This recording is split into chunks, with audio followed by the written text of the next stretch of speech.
আসসালামু আলাইকুম। Hello everyone, আশা করি সবাই ভালো আছেন। আমরা অনেকেই শেয়ার বাজারে লেনদেন করি, কিন্তু একটু ভেবে দেখেছেন কি শেয়ার বাজারে লেনদেন ইসলামে বৈধ কিনা, কোন শর্তে বৈধ, এবং শেয়ার বাজারে বিনিয়োগকারীকে কিভাবে শরিয়া নীতিমালা মেনে চলতে হবে, কিভাবে শেয়ার বাজারে বিনিয়োগ বা শেয়ার কেনাবেচা করলে বিনিয়োগ, শেয়ার ব্যবসা এবং মুনাফা সবই হালাল হবে। কোরআন হাদিস, বিখ্যাত ফিকাগ্রন্থ এর নির্দেশনা, যা বিভিন্ন জাতীয় ও আন্তর্জাতিক ইসলামিক অর্গানাইজেশন ও ফিকাহ একাডেমি ইসলামী ইন্ডেক্স এবং স্ট্যান্ডার্ড আকারে প্রকাশ করেছে, তা মেনে শেয়ার বাজারে বিনিয়োগ করলেই কেবল তা হালাল বা বৈধ হবে। কনভেনশনাল শেয়ার বাজার কি, শেয়ার কি, শেয়ার বাজারে বিনিয়োগের ঝুঁকি, ঝুঁকি মোকাবেলার উপায়, সতর্কতা, শেয়ার বাজারে বিনিয়োগের পূর্ব প্রস্তুতি বিষয়ে আমি একটি ভিডিও আমার এই ইউটিউব চ্যানেলে এর পূর্বেই প্রকাশ করেছি, যার লিংক নিচে এই ভিডিওর ডেসক্রিপশন বক্সে দিয়ে রেখেছি। ইচ্ছা করলে আপনারা দেখে নিতে পারেন। কারণ এই ইস্যুগুলা শরিয়া বেসড শেয়ার এবং কনভেনশনাল শেয়ারের জন্য প্রায় একই রকম। যে সকল কোম্পানি ইসলামী শরিয়া অনুযায়ী ব্যবসার মূল নীতি মেনে তাদের ব্যবসা পরিচালনা করে, সে সকল কোম্পানিতে বিনিয়োগ করা, তাদের শেয়ার লেনদেন করা, কেনাবেচা করা সম্পূর্ণরূপে বৈধ। যেমন আল্লাহ তাআলা বলেন সূরা বাকারার 265 নম্বর আয়াত, আউযু বিল্লাহি মিনাশ শাইতানির রাজিম, বিসমিল্লাহির রহমানির রহিম, আহাল্লাহুল বাইআ ওয়া হাররামার রিবা। যে সকল কোম্পানি ইন্টারেস্ট বা রিবা বা সুদের ব্যবসা করেন, তাদের কোম্পানিতে বিনিয়োগ করা এবং তাদের শেয়ার কেনাবেচা করা সম্পূর্ণরূপে অবৈধ। কারণ আল্লাহ তাআলা বলেছেন, আল্লাহ তাআলা ব্যবসাকে হালাল করেছেন আর সুদকে করেছেন হারাম। যে সকল কোম্পানি হারাম বা অবৈধ বস্তু উৎপাদন করে বা বিপণন করে, সে সকল কোম্পানিতে বিনিয়োগ করা সম্পূর্ণরূপে অবৈধ বা হারাম। যেমন যদি কোনো কোম্পানি মদ উৎপাদন করে, নেশাজাতীয় দ্রব্য এবং গণবিধ্বংসী অস্ত্র উৎপাদন কিংবা বিপণন করে, তাহলে সে সকল কোম্পানির শেয়ার কেনাবেচা সম্পূর্ণরূপে অবৈধ বা হারাম।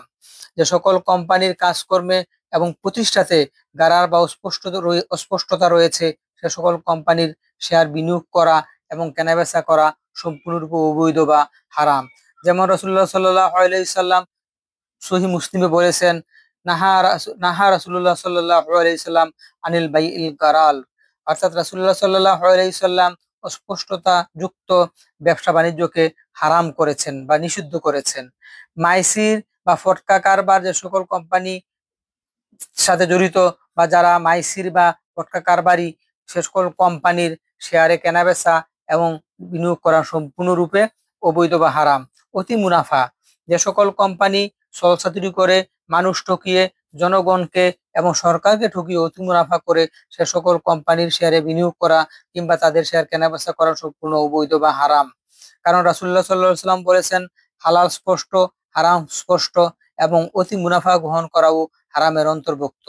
যে সকল কোম্পানি মানুষকে প্রতারণা করে কিংবা সরকারকে ফাঁকি দিয়ে অতি মুনাফা করে বা প্রতারকদেরকে সহযোগিতা করে কিংবা প্রতারকদের সাথে সম্পর্ক রাখে, সে সকল কোম্পানির শেয়ার কেনাবেচা করা বা তাতে বিনিয়োগ করা সম্পূর্ণরূপে অবৈধ। কারণ রাসূলুল্লাহ সাল্লাল্লাহু আলাইহি ওয়াসাল্লাম বলেছেন, মান গাশশা ফালাইসা মিন্না। অর্থাৎ যারা প্রতারণা করে বা যে প্রতারণা করে, সে আমার দলভুক্ত নয়। সুতরাং যে সকল কোম্পানি হালাল এবং অনুমোদিত ব্যবসা খাতে বিনিয়োগ করে বা তাদের কোম্পানি প্রতিষ্ঠা করে ব্যবসা পরিচালনা করে, কেবলমাত্র তাদের শেয়ারে বিনিয়োগ করা কিংবা তা কেনাবেচা করা সম্পূর্ণরূপে হালাল বা বৈধ। সে সকল কোম্পানির শেয়ার ইস্যু করা, ক্রয় বিক্রয় করা এবং তাতে বিনিয়োগ করা বৈধ যে সকল কোম্পানি বৈধভাবে প্রতিষ্ঠিত হয়েছে এবং যাদের উদ্দেশ্য বৈধ হয়েছে বা বৈধ বা উদ্দেশ্য নিয়ে যে সকল কোম্পানি প্রতিষ্ঠিত হয়েছে। অবৈধ কাজে যে সকল কোম্পানি অংশগ্রহণ করে, সে সকল কোম্পানির শেয়ার ইস্যু করা, তাতে ক্রয় বিক্রয় করা এবং তাতে বিনিয়োগ করা সম্পূর্ণরূপে অবৈধ। যে সকল কোম্পানি কেবলমাত্র বৈধ কর্মকাণ্ড পরিচালনা করে, সে সকল কোম্পানির শেয়ারে বিনিয়োগ করা বা তা কেনাবেচা করা সম্পূর্ণরূপে বৈধ বা হালাল। ইস্যু ও বিক্রির খরচ যৌক্তিকভাবে শতকরা হারে নতুন শেয়ার ইস্যু করলে আদায় করে যেতে পারে এবং তা বৈধ। নতুন শেয়ার যদি ইস্যু করা হয়, তা অবশ্যই পুরাতন শেয়ারের দামে ইস্যু করতে হবে এবং এই শেয়ার মূল্য ইন্ডিপেন্ডেন্ট অডিটর দ্বারা যাচাই বাছাই করে নিতে হবে। অবলিখন, অবলিখনের বিনিময়ে পারিশ্রমিকের বিধান না থাকলে তা বৈধ। অবলিখন কি? Buying the securities from the ইস্যুয়ার, অর্থাৎ যখন কোনো নতুন শেয়ার ইস্যু করার সময় কোনো এজেন্সি ইস্যুইং কোম্পানি থেকে সম্পূর্ণ শেয়ার কিনে নেয় তাকে আন্ডার রাইটিং বা অবলিখন বলা হয়। আর যে এজেন্সি ওই পুরো শেয়ার কিনে নেয় তাকে বলা হয় অবলিকক বা আন্ডার রাইটার। অবলিখনের গ্যারান্টির বিনিময়ে পারিশ্রমিক থাকলে তা বৈধ নয়। প্রেফারেন্স শেয়ার ইস্যু করা বৈধ নয়। প্রেফারেন্স শেয়ার হচ্ছে ওই ধরনের শেয়ার যে শেয়ার ডিভিডেন্ড বা মুনাফা বা কোম্পানির লভ্যাংশ প্রদানের সময় অগ্রাধিকার ভিত্তিতে তা পেয়ে থাকে বা গ্রহণ করে। এবং যদি কোম্পানি কখনো বিলুপ্ত বা অবসায়িত হয় তাহলে তাদের ইকুইটি বা মূলধন সবার আগে ফেরত পায়। তামাত্ম শেয়ার ইস্যু করা বৈধ নয়।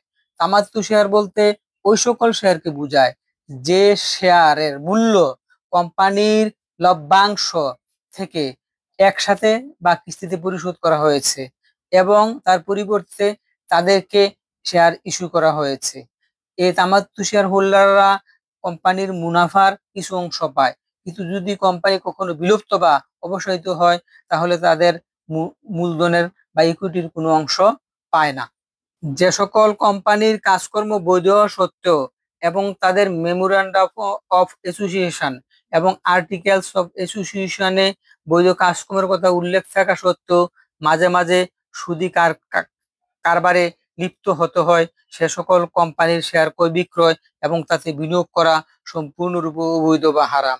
তবে উল্লেখ্য যে যদি তাদের মোট বাজার শেয়ারের মূলধনের 30% বেশি ডিপোজিট সংগ্রহ না করে তাহলে ওই সকল কোম্পানির শেয়ার কেনাবেচা করা বৈধ।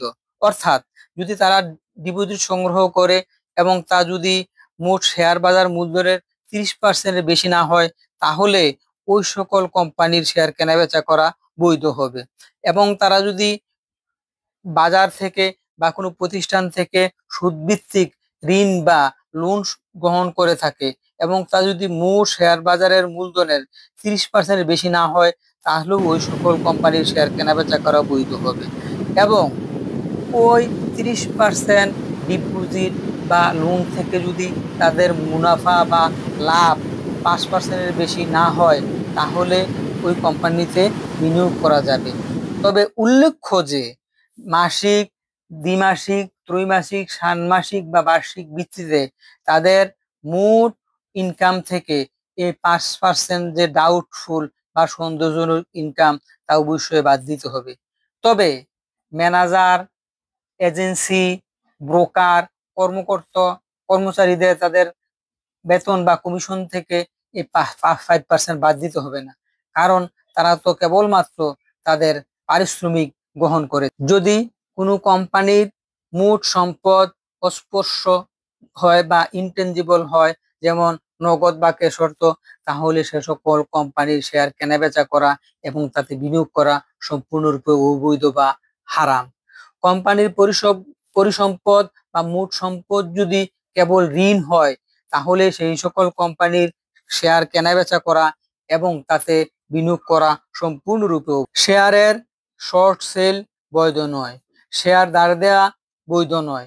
শেয়ারের বাই সালাম বৈধ নয়। শেয়ারের উপর ভবিষ্যৎ চুক্তি ফিউচার কন্ট্রাক্ট বৈধ নয়। শেয়ারের উপর বিকল্প চুক্তি অপশনস কন্ট্রাক্ট বৈধ নয়। শেয়ার ও তার লভ্যাংশের উপর সাময়িক অদল বদল চুক্তি বা সোয়াপস বৈধ নয়। শেয়ার ভাড়া প্রদান করা বৈধ নয়। সুদভিত্তিক সকল বন্ড ইস্যু করা বৈধ নয়। কেবলমাত্র শরিয়া সম্মত সুকুক এ ইনভেস্ট করা, কেনাবেচা করা এবং তা ইস্যু করা বৈধ। এখন আমরা ইন্ডেক্স বা সূচক নিয়ে সামান্য আলোকপাত করতে চাই। কেবলমাত্র সূচকের ব্যবসায় করা সম্পূর্ণরূপে অবৈধ বা হারাম।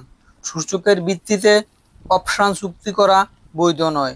সূচক চুক্তির গুণকের উপর চুক্তি সম্পাদন করা বৈধ নয়। এমন কোনো চুক্তিকে সূচকের সাথে শর্তযুক্ত করা বৈধ নয় যা শর্তযুক্ত করা বৈধ বা গ্রহণযোগ্য নয়। যেমন কি শেয়ারের ক্রয় বিক্রয়কে নির্দিষ্ট সূচকের সাথে সম্পর্কযুক্ত করা। ঋণ প্রদানের সময় নগদ ঋণের পরিমাণকে মূল্য সূচকের সাথে সম্পৃক্ত করা শরিয়তে বৈধ নয়।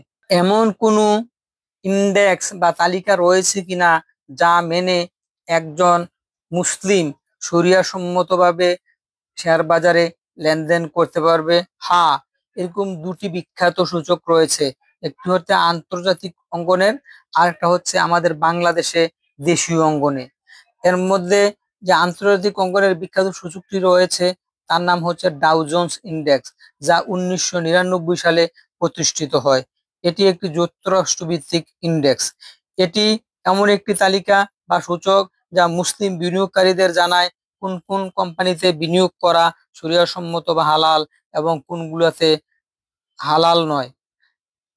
ডাউ জোন ইন্ডেক্স তালিকায় মোটামুটি 500-র উপর কোম্পানি রয়েছে যাদের শেয়ার কেনাবেচা করা সম্পূর্ণরূপে হালাল বা বৈধ।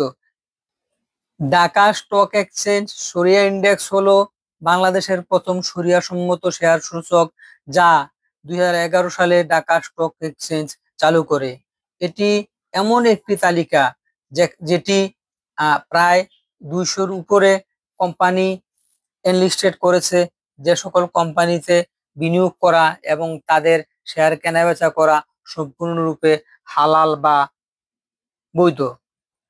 এই সূচকটি ডাউ জোন ইসলামিক ইন্ডেক্স এবং accounting and auditing organisation for Islamic financial ইনস্টিটিউশনের শরিয়া স্ট্যান্ডার্ডের উপর ভিত্তি করে তৈরি হয়েছে। এবং এর কিছু উল্লেখযোগ্য দিক হলো, যদি কোম্পানির মোট সম্পদের 33% কম হয় তাহলে সে সকল কোম্পানির শেয়ার কেনাবেচা করা বৈধ বা হালাল হবে। সুদ ভিত্তিক আয় 5%-এর নিচে থাকলেই কেবল সে সকল কোম্পানিতে বিনিয়োগ করা যাবে কিংবা তাদের শেয়ার কেনাবেচা করা যাবে। নগদ এবং প্রাপ্য মোট সম্পদের 33%-এর নিচে হতে হবে, তাহলেই কেবল সে সকল কোম্পানিতে বিনিয়োগ করা যাবে কিংবা তাদের শেয়ার কেনাবেচা করা যাবে। এই ইন্ডেক্সে 200-র অধিক কোম্পানি এনলিস্টেড রয়েছে, যে সকল কোম্পানি সে কেনাবেচা করা এবং তাতে বিনিয়োগ করা সম্পূর্ণরূপে বৈধ। শেয়ার বাজারে বিনিয়োগ শরিয়া সম্মত করতে করণীয়: ইসলামিক ব্রোকারেজ বেছে নিন, শরিয়া কমপ্লায়েন্ট ফান্ডে বিনিয়োগ করুন, স্পেকুলেশন বা গুজব ভিত্তিক ট্রেডিং থেকে বিরত থাকুন, নিয়মিত নিজের আয় হালাল কিনা যাচাই করুন, শেয়ার বাজারে ঝুঁকি ঝুঁকি নিরাময়, সতর্কতা এবং বিনিয়োগের কলাকৌশল সম্পর্কে জ্ঞান অর্জন করুন। কারণ নবী সাল্লাল্লাহু আলাইহি সাল্লাম বলেন, তালাবুল ইলমি ফারিজাতুন আলা কুল্লি মুসলিম ওয়া মুসলিমাত, অর্থাৎ প্রত্যেক মুসলমান নরনারীর উপর জ্ঞান অর্জন করা ফরজ। এ ব্যাপারে ইমাম গাজ্জালী রহমাতুল্লাহ আলাইহি বলেন, যে যেই কাজ করে যদি সে ব্যাপারে তার জ্ঞান না থাকে তাহলে সে মুনাফিক। আল্লাহ তাআলা পবিত্র কোরআনের সূরা নিসার 45 নম্বর আয়াতে বলেন, ইন্নাল মুনাফিকিনা ফিদ দারকিল আসফালি মিনান নার, নিশ্চয়ই মুনাফিকগণ দুজকের সর্বনিম্ন স্তরে অবস্থান করবে। তাই শেয়ার বাজারে বিনিয়োগ করতে হলে শেয়ার বাজার সম্পর্কে ভালোভাবে জেনে বুঝে অতি সতর্কতার সাথে বিনিয়োগ করতে হবে। প্রয়োজনে পেশাদার পরামর্শকের পরামর্শ নিয়ে শেয়ার বাজারে বিনিয়োগ করার জন্য এগিয়ে যেতে হবে। হালাল বিনিয়োগ মানে শুধু লাভ নয়, রহমত বরকত লাভের মাধ্যমও। হালাল আয় ও হালাল রিজিক গ্রহণ করা জান্নাত লাভের পূর্ব শর্ত। রাসূলুল্লাহ সাল্লাল্লাহু আলাইহি সাল্লাম বলেছেন, যে দেহ হালাল উপার্জন দ্বারা পরিপুষ্ট সে দেহ কখনো জান্নাতে প্রবেশ করবে না। সুনান আত-তিরমিজি হাদিস নং 614 রাসূল সাল্লাল্লাহু আলাইহি ওয়াসাল্লাম বলেছেন, যে দেহ হারাম উপার্জনে পুষ্ট হয়েছে জাহান্নামী তার উপযুক্ত স্থান। আরো একটু এখানে ইস্যু উল্লেখ করার মতো, BFIU, USA, OFAC, U, FIU, UK, FIU, FATF এবং ইউনাইটেড নেশন অর্গানাইজেশন কর্তৃক কালো তালিকাভুক্ত কোনো দেশের কোম্পানি, ব্যক্তি বা সত্তার মালিকানাধীন শেয়ার মালিকানাধীন কোম্পানিতে শেয়ার ক্রয় বিক্রয় এবং তাতে বিনিয়োগ করা সম্পূর্ণরূপে হারাম বা অবৈধ। তাই আসুন আমরা শরিয়াসম্মত হালাল কোম্পানিতে হালাল শেয়ারে বিনিয়োগ করি, নিজেদের ঐহিক ও পারিবারিক কল্যাণ নিশ্চিত করি। ভিডিওটির উপকারী মনে হলে বন্ধু বান্ধব, আত্মীয় স্বজন বা আপনার কলিগকে শেয়ার করুন, লাইক করুন এবং আমার এই চ্যানেলটি অবশ্যই সাবস্ক্রাইব করার বিনীত আবেদন করছি। আপনি কি শরিয়াসম্মত ট্রেডিং করেন বা করতে আগ্রহী? তাহলে কমেন্ট করে জানিয়ে দিন। পরিশেষে আমার আরো একটি বিশেষ অনুরোধ থাকলো আপনাদের প্রতি, যাতে আমি আপনাদের জন্য ভবিষ্যতে আরো সুন্দর সুন্দর শিক্ষামূলক ভিডিও নিয়ে আসতে পারি। তাই দয়া করে, অনুগ্রহ করে প্লিজ আমার এই চ্যানেলটি সাবস্ক্রাইব করুন। আজকে এ পর্যন্তই। ভালো থাকুন। আমাদের ইহকাল এবং পরকাল কল্যাণময় হোক। আসসালামু আলাইকুম রহমতুল্লাহ।